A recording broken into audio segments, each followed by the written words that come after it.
Johnson & Johnson.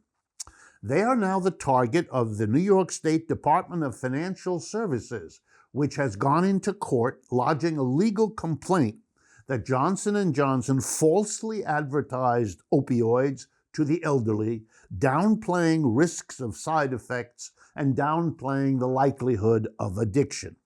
The Center for Disease Control in the United States says 400,000 deaths from opioid overdoses have occurred in the United States since 1997.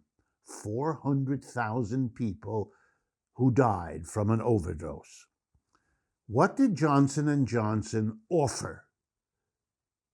They have offered, and they did this after, in an Oklahoma decision last November, they were fined $465 million just for phony opioid marketing in the state of Oklahoma. So they've offered $4 billion to settle all claims by all U.S. cities, states, and citizens.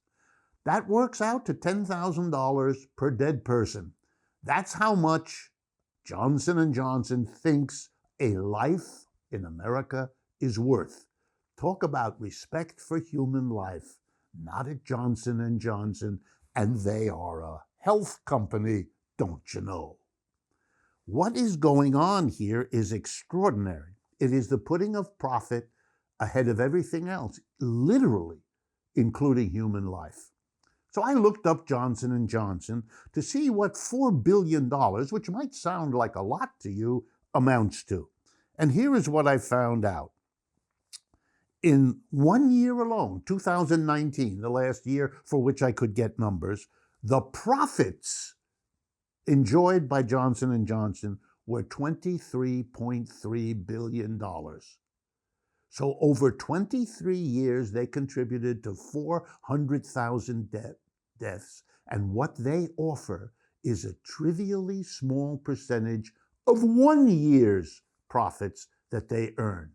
In other words, killing people is like a bump in the road for the profitable pharmaceutical giant.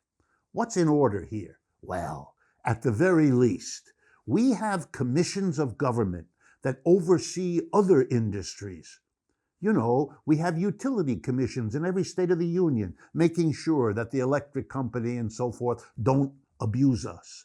And we have insurance commissions to do the same thing so insurance companies don't abuse us. And those commissions were put into effect because they were abusing us. We have taxi and limousine commissions in many American cities so that that industry doesn't abuse us. Now that we see how the pharmaceuticals abuse us, the least we could do is have a commission to make sure that the government watches what they do and might catch they're putting profit before human health a little sooner than is now the case.